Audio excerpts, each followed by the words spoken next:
journalisé offert par le FPI, Fonds de promotion de l'industrie, votre partenaire privilégié pour la réussite de vos projets.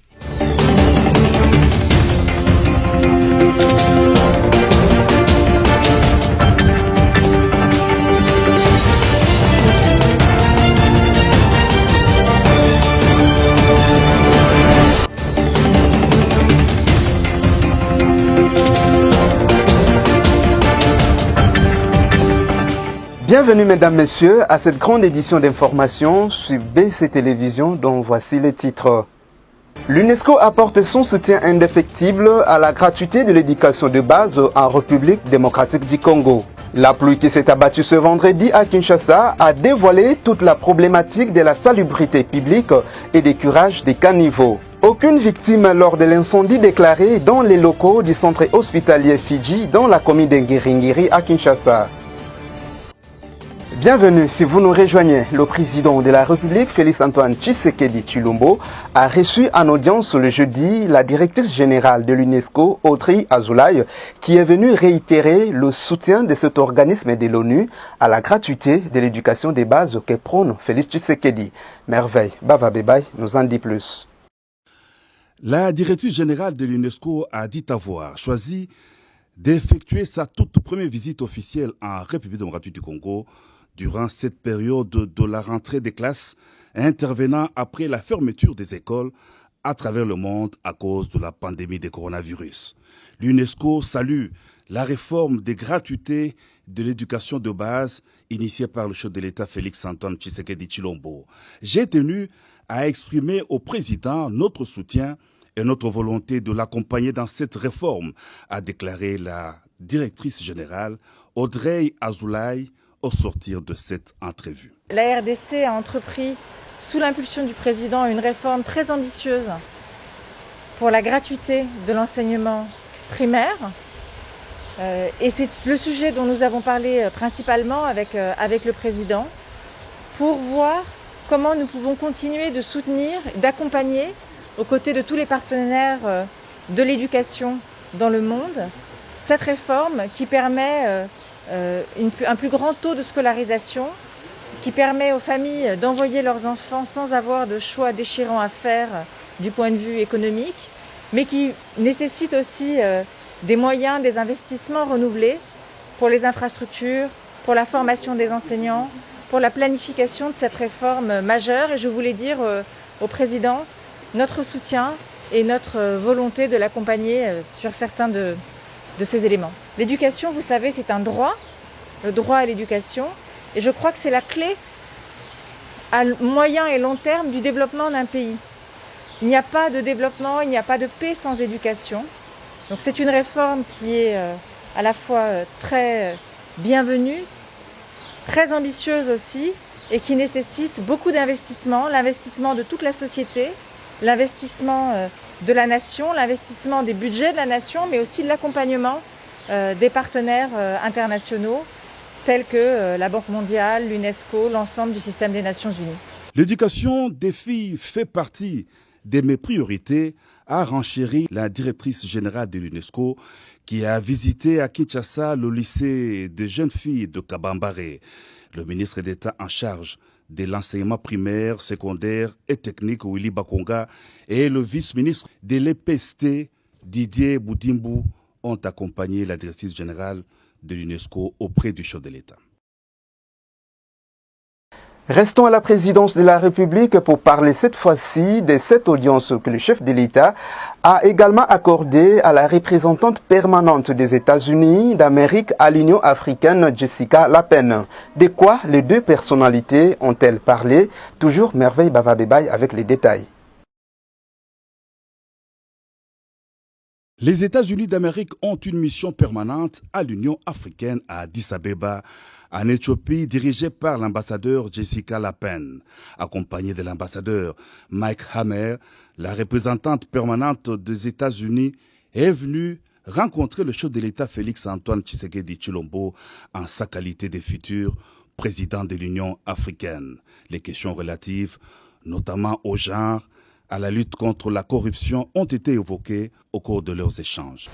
So since 2006, the U.S. has been in Addis with an observer mission to the African Union. Depuis 2006 que les États-Unis ont une mission permanente auprès de l'Union africaine à Addis Abeba, et nous sommes très fiers d'être la première mission diplomatique accréditée à l'Union africaine.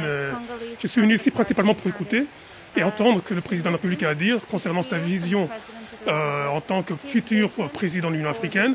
Nous avons évoqué un certain nombre de sujets, y compris le genre, la lutte contre la corruption, l'industrialisation, et nous sommes réellement contents de pouvoir voir que ces projets sont en voie d'être exécutés.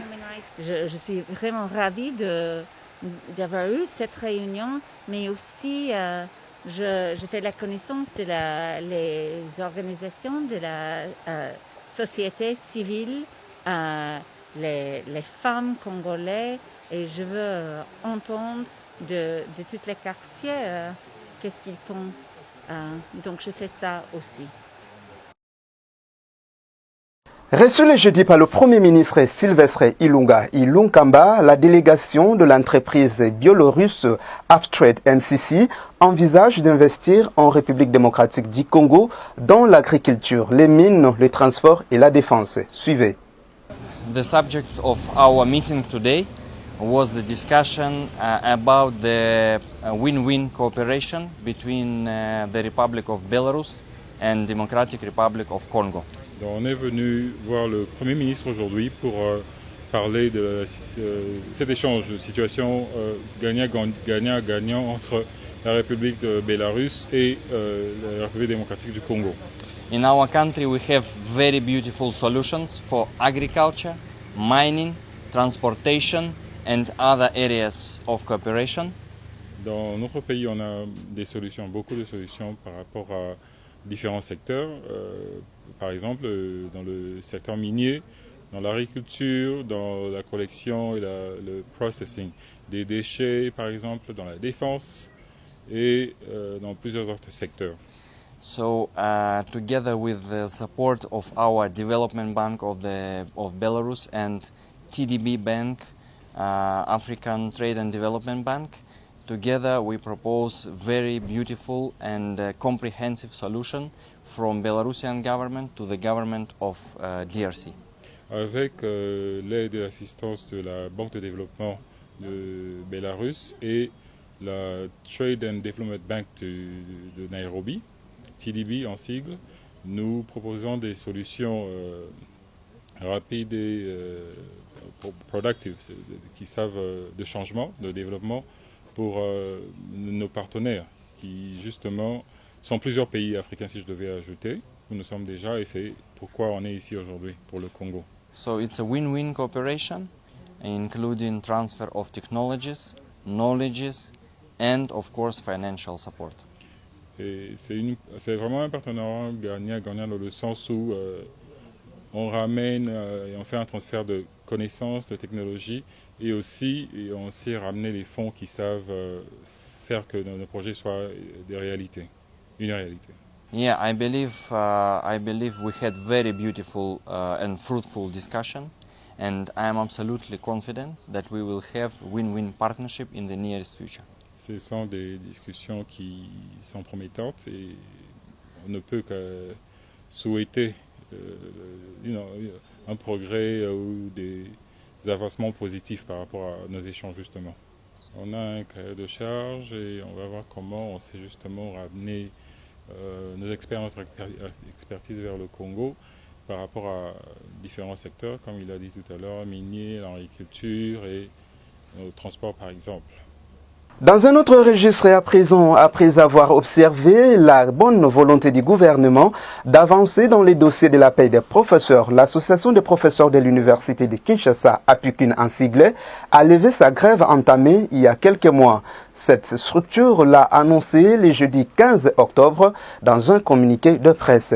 Sophia Zaorati nous en dit plus. L'association des professeurs de l'université de Kinshasa, UNIKIN en sigle, revendique l'amélioration des conditions de vie et du travail des personnels académiques, scientifiques, administratifs, techniques et ouvriers, ainsi qu'un salaire d'au moins 5 000 $ américains pour les professeurs associés et le respect de la tension salariale pour les autres catégories. Ils affirment que l'application de la loi cadre dans ses dispositions irrélatives ne peut souffrir d'aucun blocage. Cette suspension de la grève intervient après plusieurs rencontres entre les comités exécutifs de l'association des professeurs de l'UNIKIN et le chef de l'État, Félix-Antoine Tshisekedi Tshilombo, rappelant que depuis la levée de l'état d'urgence sanitaire, les cours n'avaient pas effectivement repris à l'université de Kinshasa suite à la grève des professeurs. Et puis, en religion, le pape François a procédé à une série de confirmations et nominations au sein du Conseil des cardinaux le jeudi dernier. La RDC a été honorée avec la nomination du cardinal Fridolin Ambongo au sein de cette institution qui aide le Saint-Père dans la gouvernance de l'Église catholique. C'est un reportage de Mercis Mayangila. Je dirais deux sentiments qui m'habitent à ce moment. Premièrement, c'est par rapport à mon peuple. Le peuple congolais, c'est un sentiment de fierté. Constater cette attention bienveillante du Saint-Père François pour le Congo et pour son peuple. Comme vous le savez, ce n'est pas la première fois. Mon prédécesseur, le cardinal Laurent Mosengo, a occupé ce poste avant moi. Et quand il a terminé son mandat, quand moi j'arrivais, nous, on était sûrs que le pape irait chercher son successeur ailleurs, en Afrique, parce que ce poste-là revient aux représentants du continent africain. Or, en Afrique, il y a plusieurs cardinaux. Et malgré qu'il y a de cardinaux qui sont là avant moi, le pape a voulu encore une fois de plus faire confiance au Congo et au peuple congolais. Pour moi, c'est un sentiment de fierté pour mon pays et pour mon peuple. Deuxième sentiment, c'est par rapport à ma personne. C'est plutôt un sentiment de gravité, un sentiment de conscience de la lourdeur de la tâche qui m'attend désormais auprès du Saint-Père. Moi, je suis cardinal à peine une année, et de par le monde, les cardinaux sont plus de 200. Mais le pape m'a fait confiance. Je me pose la question, mais connaissant ma faiblesse humaine, mes limites, comment expliquer que le pape continue à me faire confiance? Donc, je lui exprime toute ma gratitude pour cette confiance, sans aucun mérite de ma part. Mais en même temps, c'est ce sentiment de gravité, la responsabilité d'accompagner le pape pour le gouvernement de l'Église universelle.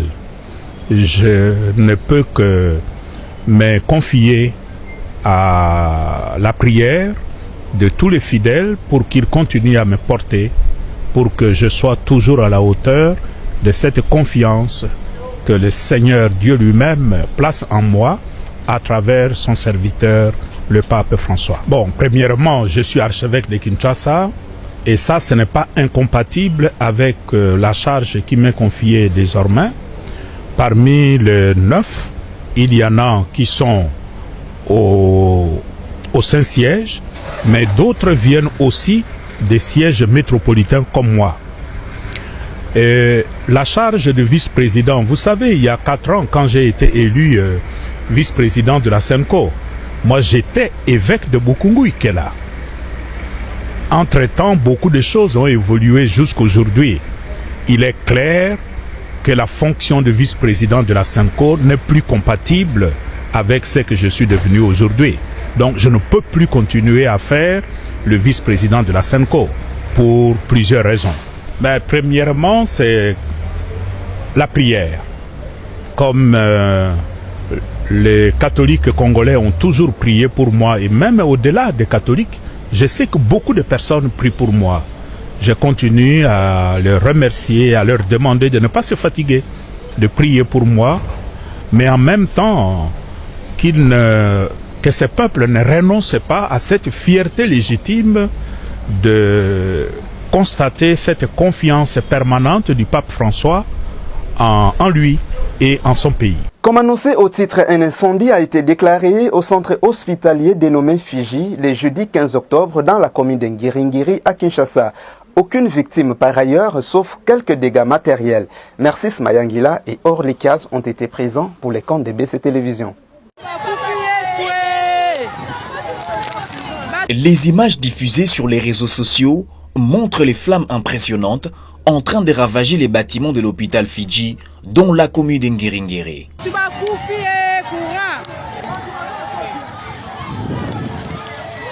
Selon les habitants de ces coins, l'incendie s'est déclenché aux environs de 15 heures. Cet incendie est dû au manque d'électricité dans les quartiers. L'incendie s'est déclenché à 15 heures et les sapeurs-pompiers ont rapidement maîtrisé le feu qui n'a fait aucune victime. Côté pharmacie, il y a eu vol de médicaments, ce qui justifie les manques d'amour de son prochain. D'après les médecins, les dégâts matériels sont limités. Un véhicule IST appelé communément Ketch a été calciné dans les hangars. Tellement il n'y avait pas du courant, on a dû alimenter les groupes électrogènes pour intervenir sur un malade. Nous étions tous concentrés à l'intérieur lorsque l'incident s'est déclenché. Nous éprouvons un problème du courant dans la commune de Ngiringiri.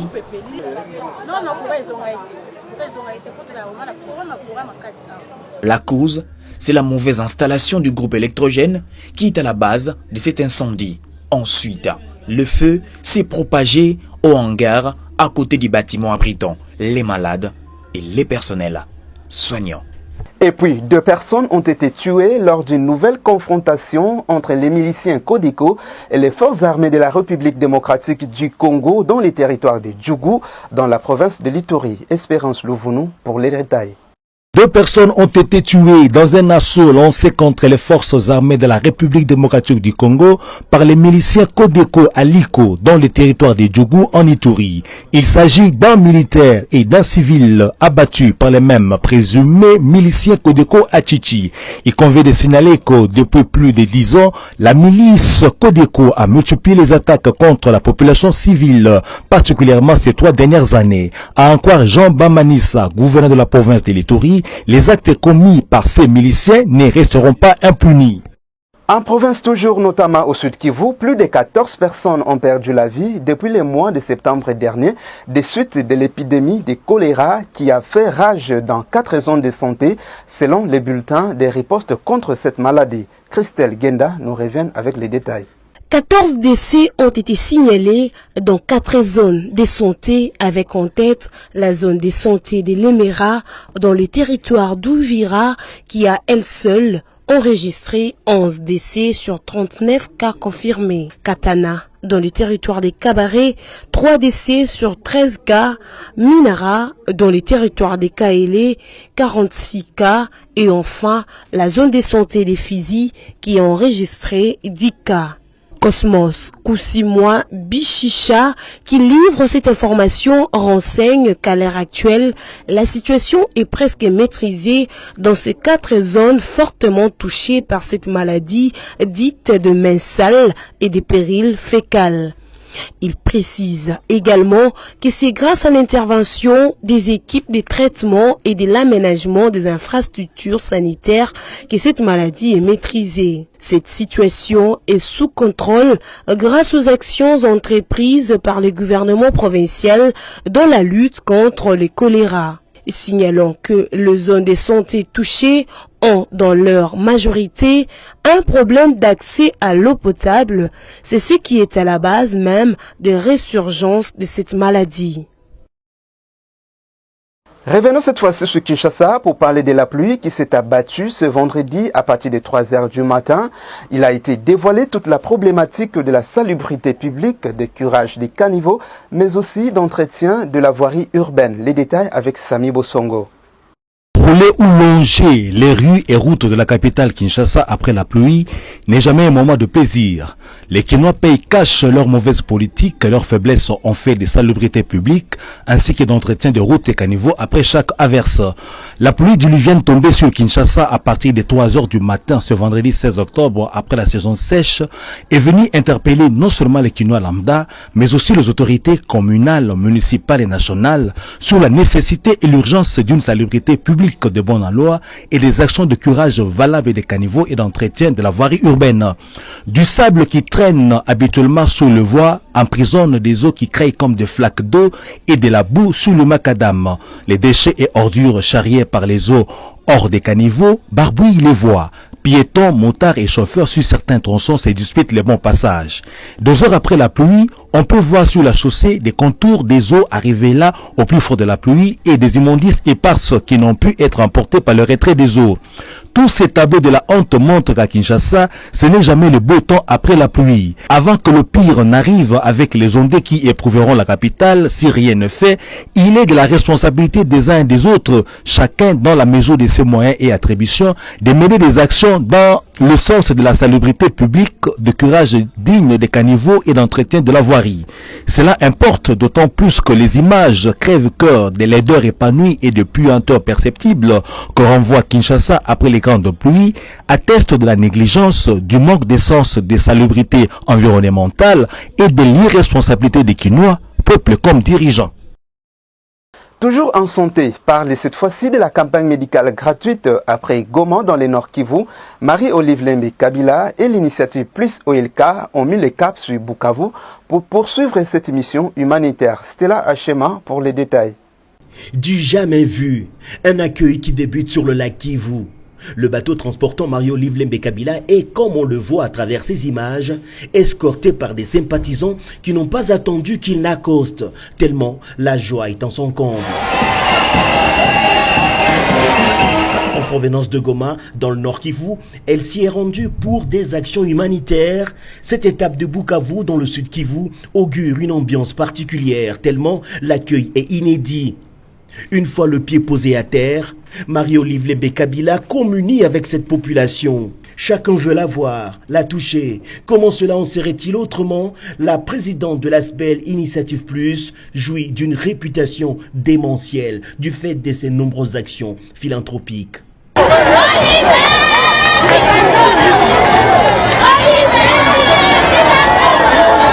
Difficile de retenir ses émotions face à Maman Olive, d'autres l'appellent Maman ni Maman.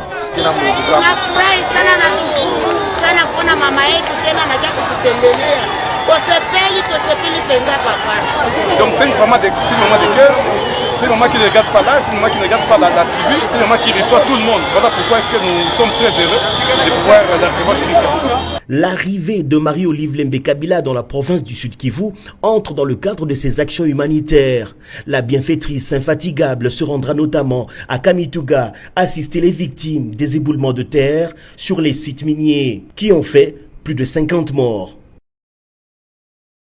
Et puis une page noire dans ce journal, l'artiste musicien Kofi Olomide a rendu ses derniers hommages à sa mère Aminata Muyonge, appelée affectueusement Mama Ami, qui est décédée le 3 octobre 2020 des suites d'une maladie. L'illustre disparu sera inhumé au cimetière privé Tremblay de Paris en France. Poursuivons ce journal avec la lecture de la revue de presse.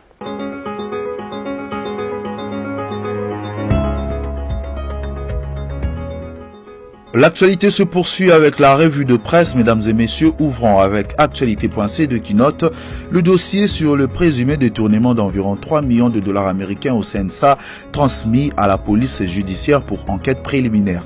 L'Observatoire de la dépense publique ODEP rapporte que le procureur général près la Cour de cassation a demandé à la police judiciaire de lancer les enquêtes sur les détournements de présumés 3 millions de dollars américains du Conseil national de suivi de l'accord et du processus électoral en République démocratique du Congo, CNSA en sigle. Mi-juin, l'ODEP avait transmis au procureur général près la Cour de cassation son rapport de contrôle citoyen de la gestion des fonds alloués au CNSA de 2012 2017 à avril 2020. Dans sa lettre, l'ONG expliquait que le CNSA est au cœur d'une malversation financière dont il est important aujourd'hui de retracer la destination de 3 087 630 $ américains sortis du trésor public pour la prime et salaire des 18 membres non actifs depuis plusieurs mois. Pour l'ONG, ces fonds ont été utilisés en violation de la loi relative aux finances publiques. Poursuivons cette revue de presse avec Forum des As qui titre « Après Nyabirungu, un autre professeur dénonce la nomination de 3 juges constitutionnels. Il ne faut pas rajouter à la violation de la Constitution en mettant cette ordonnance en application », prévient le professeur Ngoto Ngoy Ngalingi de l'université de Kisangani. Il invite le chef de l'État à rapporter cette ordonnance et à nommer un membre relevant de son groupe dans le strict respect du contreseing constitutionnel. Les réactions des techniques du droit sur la question de l'ordonnance du président Félix Tshisekedi du 17 mai 2020 portant nomination à la Cour constitutionnelle continuent de tomber. Après le professeur Nyabirungu, c'est le tour d'un autre pénaliste, non de moindre, de donner son avis technique. Selon le professeur Ngoto, cette ordonnance du chef de l'État est aussi passible de nullité de plein droit. Plutôt que de résoudre le problème, en l'occurrence le remplaçant du membre démissionnaire Benoît Luamba, cette ordonnance a suscité une impasse qui porte gravement atteinte au fonctionnement des institutions du pays, dont la Cour constitutionnelle qui ne peut pas fonctionner à ce jour faute de quorum légal de 7 membres, soutient-il. 7 sur 7.cd pour clôturer cette revue de presse avec la nomination des juges à la Cour constitutionnelle par le chef de l'État est légale selon le procureur général. La procédure suivie par le chef de l'État Félix Tshisekedi pour nommer de hauts magistrats de la République démocratique du Congo est légale et n'est empreint d'aucune violation de la Constitution. C'est ce qu'a déclaré le président à l'intérim de la Cour constitutionnelle et procureur général Jean-Paul Muloko Nkokesha à l'issue d'une réunion mercredi dernier à Kinshasa entre le président de la République et les bureaux du Conseil supérieur de la magistrature. Il a par ailleurs affirmé que les juges récemment nommés prêteront incessamment serment devant le chef de l'État. Quant aux relations entre les pouvoirs judiciaires et les différentes institutions de la République, le président à l'intérim de la Haute Cour a laissé entendre qu'elles sont bonnes et que la justice fonctionne normalement.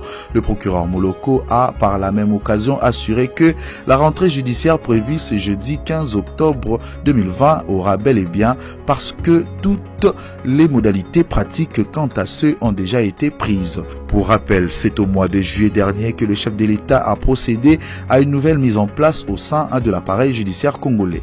Voilà tout pour ce soir, mesdames et messieurs. Bonne suite de l'actualité sur BC Télévision.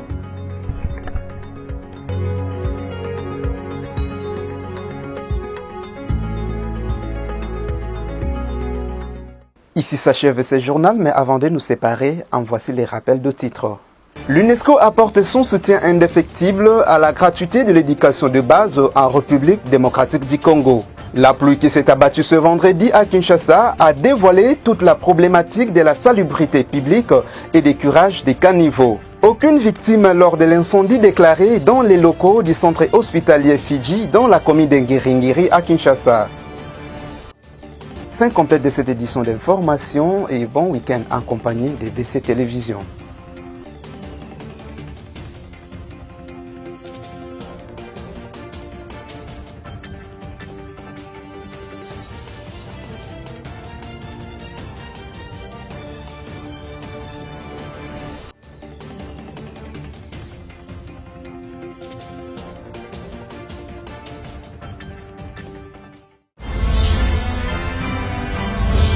Ce journal vous a été offert par le FPI, Fonds des promotions de l'industrie, votre partenaire privilégié pour la réussite de vos projets.